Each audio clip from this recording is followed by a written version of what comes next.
ओम शांति। हम सभी पूर्वज हैं। बाबा हम सभी को स्मृति दिलाते हैं, तुम बहुत जिम्मेदार आत्माएं हो। जैसे जब कहीं अशांति होती है तो पुलिस, अर्धसैनिक बल, मिलिट्री अलर्ट हो जाती हैं, उन्हें अलर्ट कर दिया जाता है। हम भी पूर्वज हैं। संसार में बहुत अशांति फैलती जाती है, घर घर में झगड़े होते हैं, कोई किसी को देखकर सुखी नहीं है, खुश नहीं है। कोई आगे बढ़ रहा हो, लोग ईर्ष्या करते हैं। कोई किसी पे तंत्र मंत्र करा रहा है, कोई किसी को गिरा रहा है, कोई किसी को परेशान कर रहा है, कष्ट दे रहा है। कलयुग के अंत में ये सब बहुत हो रहा है। तो बाबा याद दिला रहे हैं, तुम पूर्वजों को भी अलर्ट हो जाना चाहिए, अपने कर्तव्यों को भूलो नहीं। बहुत सुंदर बात है। हम सभी स्वमान को बहुत बढ़ाएंगे और जो हमारा कर्तव्य है, हम भगवान की सेना हैं, हमें भी अलर्ट हो जाना है। बहुत सो लिए, काम धंधे बहुत कर लिए, व्यर्थ चिंतन में, व्यर्थ की बातों में भी बहुत रह लिए। अब थोड़ा बाहर निकल जाए। जो कर सकते हैं उन्हें तो कर ही लेना चाहिए।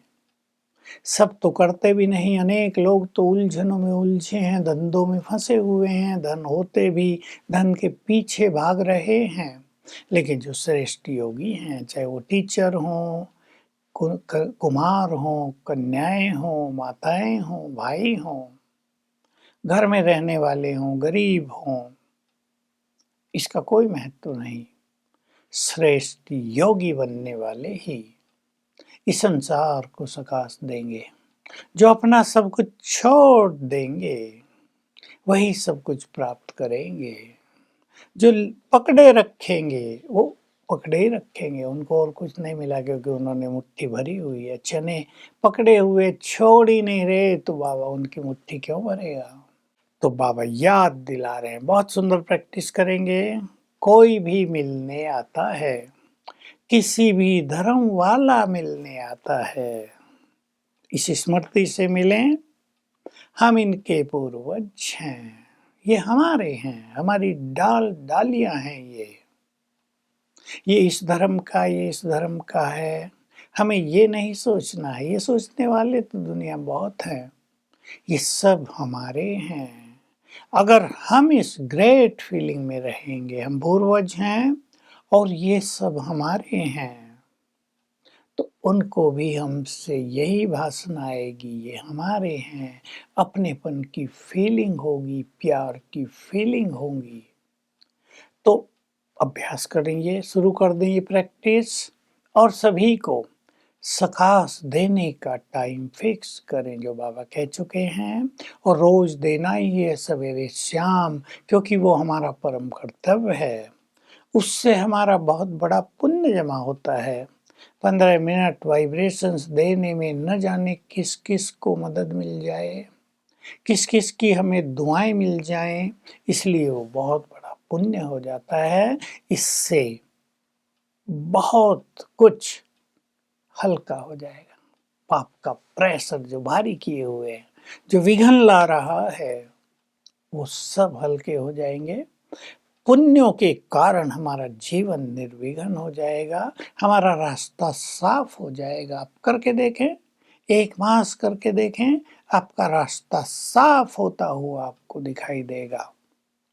बाबा की ये बहुत श्रेष्ठ इच्छा है, मेरे सभी बच्चे निर्विघ्न हो जाएं। श्रेष्ठ भावना है ना भगवान की अपने बच्चों से। हमारी भी अपने लिए ये भावना हो, मुझे भी निर्विघ्न रहना है, क्योंकि जो लंबा समय निर्विघ्न स्थिति में रहेंगे, ध्यान से सुन लें, बहुत बड़ा सीक्रेट है, रहस्य है।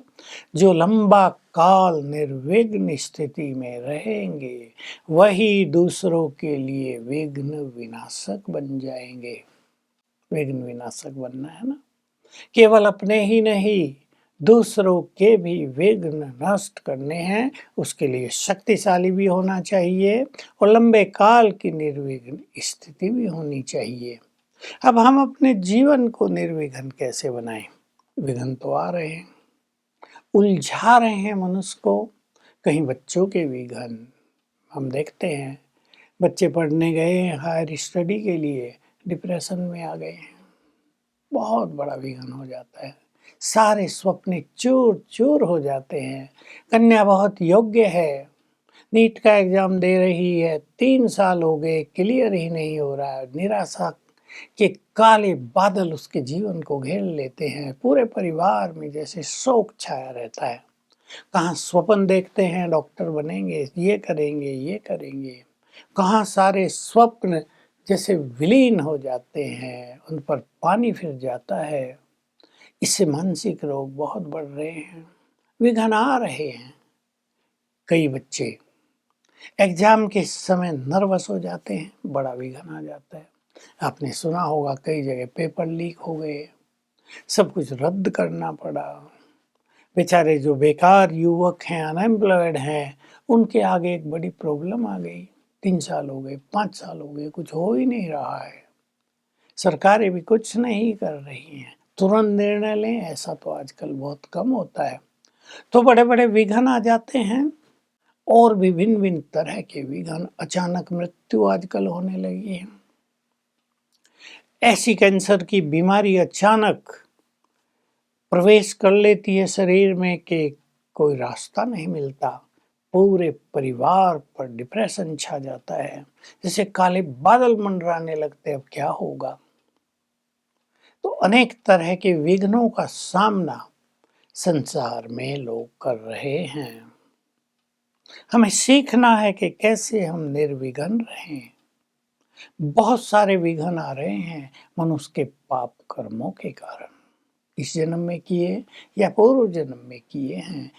पाप कर्मों का बोझा, उसका दबाव कईयों को सफल ही नहीं होने दे रहा। अच्छी योग्यताएं, 1 नंबर से रह रहे हैं, बहुत अच्छी तैयारी, एग्जाम के समय नर्वस हो रहे हैं, सब कुछ क्लियर हो गया, इंटरव्यू में बहुत घबरा गए हैं, बाहर निकल आए। पाप कर्मों का दबाव ये सब करा रहा है। पुण्य कर्म मनुष्य की लाइन को क्लियर कर देते हैं, उसके सब द्वार खोल देते हैं। इसलिए जिसको अपने जीवन को निर्विघ्न बनाना है, वे पुण्य कर्मों का खाता बढ़ाएं और उसमें भी विशेष ध्यान दें। किसी के दिल को नहीं दुखाना है, सभी के लिए हम सुखदाई बन जाएं।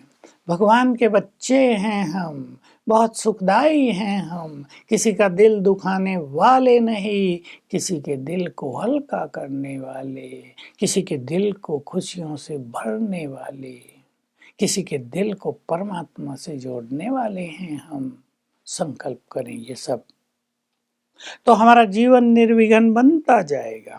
कई लोग, दूसरी बात सुने, कई लोग दूसरों के मार्ग में विघ्न डालते हैं, ईर्ष्यावश वो आगे न बढ़ जाएं। इस कारण से जो दूसरों के आगे विघ्न डालेंगे, उनका जीवन किसी न किसी दिन विघ्नों में हो जाएगा। विघ्न उनके सामने बड़ी दीवार बनकर खड़े हो जाएंगे, वे आगे नहीं बढ़ पाएंगे। इसलिए एक सुंदर सा सीक्रेट याद रखेंगे, जो कुछ हमारे साथ हो रहा है उसके जिम्मेदार हमारे कर्म ही हैं। अपने कर्म सुधारो, सब कुछ ठीक हो जाएगा। तो आइए हम निर्विघ्न जीवन बनाएं, सकाश दें, दूसरों के विघ्नों को नष्ट करने वाले बन जाएं।